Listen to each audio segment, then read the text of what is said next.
In today's video, we're going to check out the first 10 things you should do to your brand new Galaxy S25, S25 Ultra, or even S25 Plus. We're talking from setup, content transfer, even transferring TikTok from one device to the other. We're going to talk about that. And of course, also the ability of getting your device set up with all of the AI functionalities, some tips and tricks with applications you can download to customize your device a little bit more than Samsung gives you the ability of doing so out of the box. This is TK, and this is my S25 Ultra. We're going to check it out and set it up, and I'm going to share with you guys the first 10 things to do. Let's get started.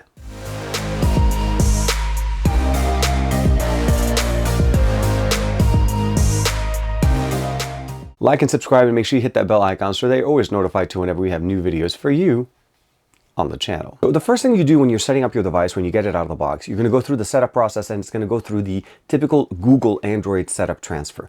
Now that process is actually very functional, and we do need to go through that. And that's because if you have multiple Google accounts, let's say you're transferring your content from your old S24 Ultra, or let's say you're transferring it from, let's say, an iPhone or an iOS device, you're going to be able to transfer that content. But one of the things you want to keep in mind is your Google account. So go through the Google setup as you're going through the setup process.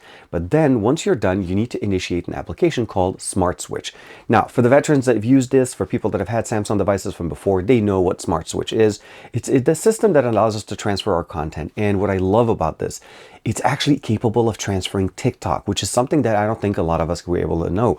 Because we can't download it directly through the Google Play Store at the time of filming this video. Again, by the time this video gets maybe a few months, maybe this thing is already solved. But if you have TikTok already installed on your device, a Smart Switch will transfer that APK over, and you'll be able to basically access it on your device and be able to just browse it and use it as a normal application. It won't get updated, and this also works for CapCut, just for reference. But that's something to keep in mind, at least during the time that we're in. This is one of the easiest way to do so. Also, it'll transfer all your applications, and this is something that you can basically transfer. Yes, I do have a lot of apps. My lock screen, my home screen definitely has a lot of applications. I have even a secondary page in here. And I do use a custom launcher called Nova Prime, and that's mostly because of the gestures that I like to set up. Also the grid size, I can change the size of the icons. I can change a whole bunch of different things. And then what I love about it is when I'm ready to go from one system to the other, I can actually just transfer it. Let's go ahead and resize this one. And I think, if I'm not mistaken, bam, we'll just make it a little bit more centered. But again, this one, you basically install it on either an Android or iOS device, and it will transfer via wire or wireless, and it gives you the ability of transferring that content to your new device. Smart Switch is literally hands down the best experience. Now, the next thing we're going to talk about is something that Samsung still does to this day. And this is that where when you actually get a brand new device from them, specifically the Ultra or even the Plus, and the device supports a higher resolution. This is something that we always appreciate about these devices. And one of the first things obviously you're able to do is customize the refresh rate, customize the screen resolution. But you'll notice out of the box, it's actually set to be 2340 by 1080p, Full HD Plus, which means although this is a QHD Plus resolution, the device isn't set to that. You're not using it at the full potential.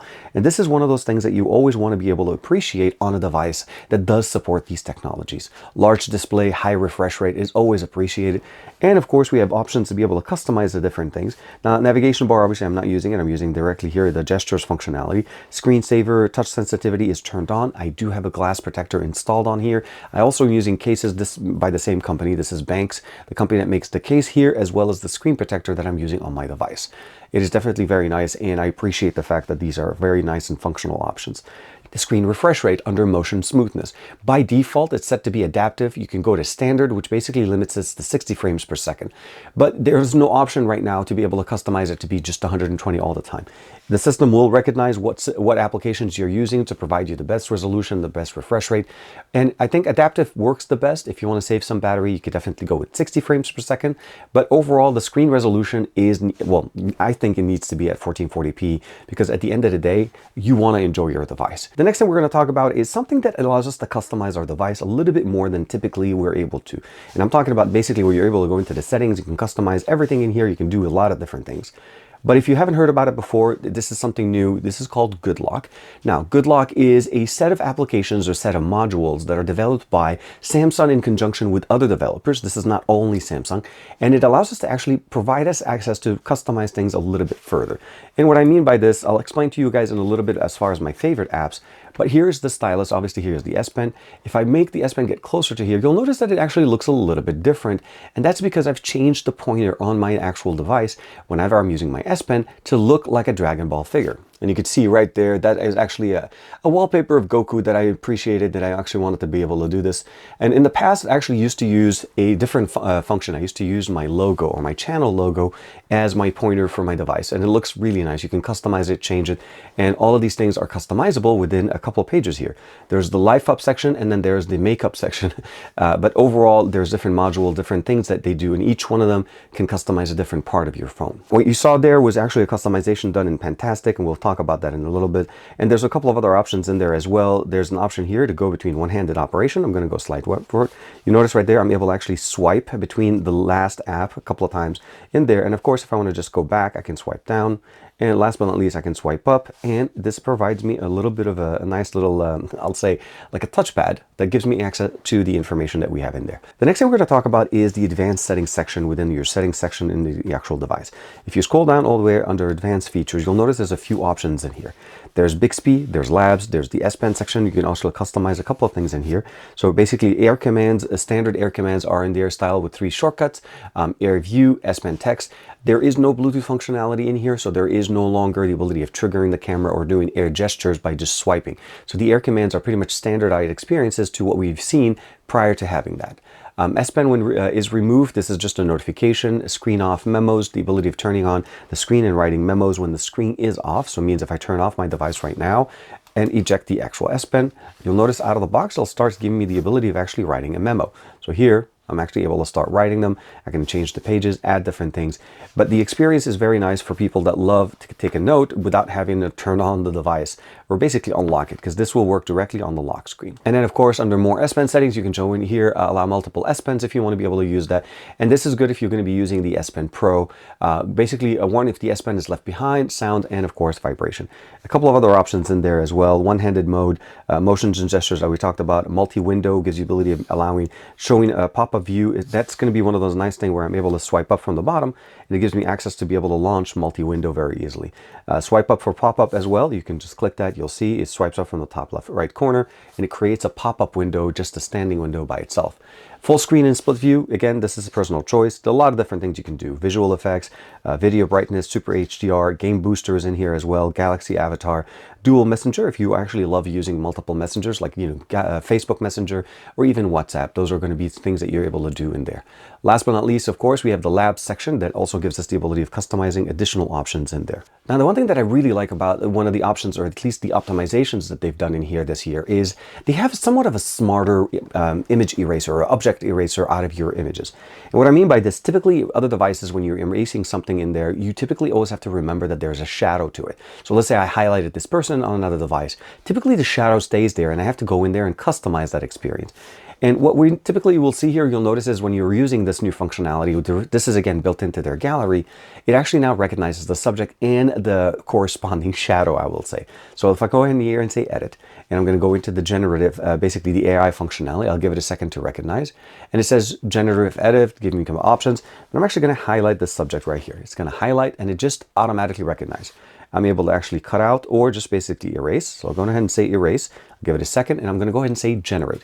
You notice it didn't actually recognize, or it didn't touch the shadow there. But once it's done erasing, it should automatically remove it, as you can see right there. The shadow is gone with the subject that was taken out. And that is typically not done. This is seriously a great time saver, but also more of a functional option that should have been there in the beginning, giving us the ability of going from an image like this to an image like this very easily and very quickly. We're going to talk about this guy. This is basically one of their new features that they brought in here. It's called the Now Briefing. It comes up in the morning and at the evening, and it gives us the ability of seeing some information that we typically would want to know during the day. Now, the lock screen keeps locking out, so I'm going to go ahead and click this open, and it actually does start for me, and this is one of those new things that they added. Of course, you can see here, it's giving us a frost advisory until Tuesday. That's one of the cold weathers that we're going through right now. As you can see here at 6 a.m., it's about 35 degrees in the morning. And of course, Chinese New Year is coming up. It's basically an event starting today, so a celebration for Chinese New Year. Probably think Chinese New Year Eve today. And of course, it gives us some more information. And if I want to be able to check out some YouTube shorts, you can customize this entire experience. Let's go ahead and unlock the device. You can customize this entire experience for basically AI features and of course what content to include by going in here and customizing the experience.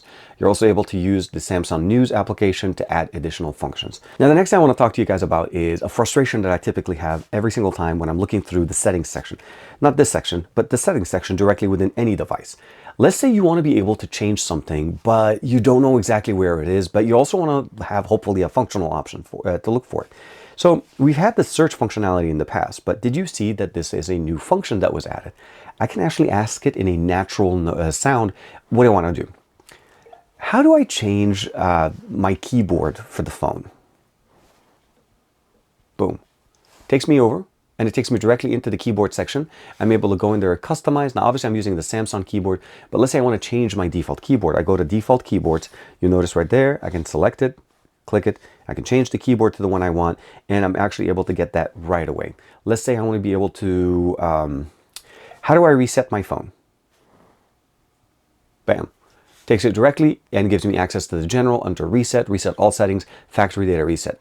All of these things are basically, as you notice, I'm not using a command saying, show me reset. I'm just talking naturally and it works absolutely fantastic. This is something that I feel like a lot of devices should have, and it's built into that functionality. Also, one of the things that did debut with the S25 series is the new Google Assistant with Gemini. What's the weather like today? In Santa Clarita, it'll be partly cloudy with a high of 61. And as you see there, it actually gives us the answer, and it's a new bar at the bottom. But you also notice that it gave me an extra option in there. What am I looking at on this screen? What am I looking at on this screen?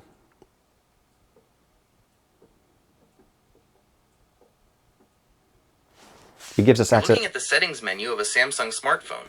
You notice right there. So this is something that is a little bit more functional. And of course, I can still jump into the Gemini conversation. I can go have a direct conversation. But the functions that we have in here are integrated into the system as well. So it makes it much more functional. Now, the next thing we're going to talk about, obviously, is all of the AI functionality. And I love the fact that Samsung decided to basically just give it to us all in one section. There's the call assist, the writing assistant that jumps in. You do need to use that with the Samsung keyboard, just to keep in mind.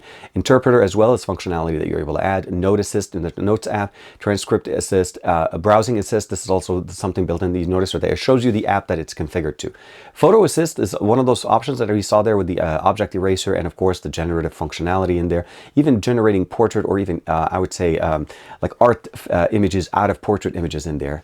Audio eraser is absolutely fantastic, and this is a function that allows us to actually interact with any video. It doesn't have to be recorded on an S25 series. You can import that from another device. And from that functionality, when you go into the settings in there, and I want to show you guys real quick how that's come up. Let's say you just basically open up any video, you click on the AI functionality, you notice it's sitting always at the bottom, and it's going to analyze the video and then gives us the ability of actually customizing by basically increasing the voice control. You can basically reduce or increase the music function. You can go into the crowd side as well as the noise. And if you just want to remove it, you swipe the function to the level that you want. I want to minus it at 100%. I want to minus the crowds at 100%. I want to minus the music at 100%, and just leave the person talking as the person that you want to be able to. And of course, you go ahead and save the file, and at that point, you'll have as clean as possible with no chances of getting a copyright, even if you're standing in a place where they're playing music. As long as you're close enough to the device, your audio will definitely get the best experience. Of course, there's a few other options in there. Photo ambient wallpaper, now briefing. We talked about that in the health assistant. Now, one thing to keep in mind, I do want to share with you guys, is Samsung does allow us to have some of the functionalities, or at least only the functionalities that run on device, run on this device. By turning on this function, you are limiting the functionalities of everything that I shared with you guys here. Some of them are online, some of them are on device. The only thing that I will probably say here is this way you know that none of your data is being transmitted. So if the function is still available for you once you turn this on, then you know that this is something that's running on device, utilizing the Snapdragon 8 Elite, the device's capabilities, and all of the AI features are not being transmitted anywhere. The next couple of things we're going to talk about is this nice little sidebar that we have access to. There's a new feature here called AI Select. And what I love about this is it actually takes an image in here, and then you're able to basically customize it by selecting what you want. And it's similar to what you typically seen with, let's say, Circle to Search. But this is a little bit different. You have Drawing Assistant, Generative Edit. It just adds some of the AI functionalities that we get from Samsung directly into here, and you're able to customize the experience on the screen that you're looking at. A little bit different than what we typically get if, let's say, we were looking at, let's go back. If I'm doing circle to search. Circle to search, typically, if I just highlighted Goku, this is pretty much just doing a search for the image that I'm looking at. Obviously, it does a great job finding that image. But what I like about the AI Select is it gives us the ability of using some of those AI features included in that system in a very similar and very easy manner. It's accessible through the bar, and you're able to customize what you want and, of course, change it, move it around. Circle to search, since we talked about that in a second, you'll notice there's a new feature in here, that little bit of a music function. Now, if you've never used circles to search before, I showed you guys how to do that. You just click it, highlight what you want, and then it basically goes through and it does a Google search. Now, let's say you're watching Instagram and suddenly one of your favorite songs comes out, and of course, sometimes they'll give you the name, but there's a lot of times where artists don't. I can actually select circle to search, select the music, and you notice right there, it's going to start listening to the song that's playing in the background. And once it's done with that, it's going to give us the search that we're looking for. And right there, this was the song Lethal Industry by Tiesto. And again, I could have figured it out right away. And then, of course, I can jump directly into YouTube Music, Spotify, Apple Music, all the different functionalities. Or of course, if I really want to, jump into YouTube and watch the video. Now, you probably have noticed this when I was going back and forth in my system here. I was using something like gestures where I was actually able to use the ability of jumping between multiple applications, going back and then jumping back. This is something that's built into a module within GoodLock. The GoodLock module here is called One-Handed Operations Plus. You can download it, customize it, you can customize the different experiences. And that's one of those functions that you saw at the beginning where I was able to bring up basically like a touchpad that allows me to touch or at least interact with the top part of my screen without having to actually go as far. And of course, when I'm done with it, I can bring it down and close it. But the setting itself is actually directly available within GoodLock. It's called One-Handed Operation Plus. I think it's a must-have. There's also another option here called Multi-Star. You're able to customize in there. And one of the other options that I really love that I always share with people is Pentastic. That's the one we talked about before.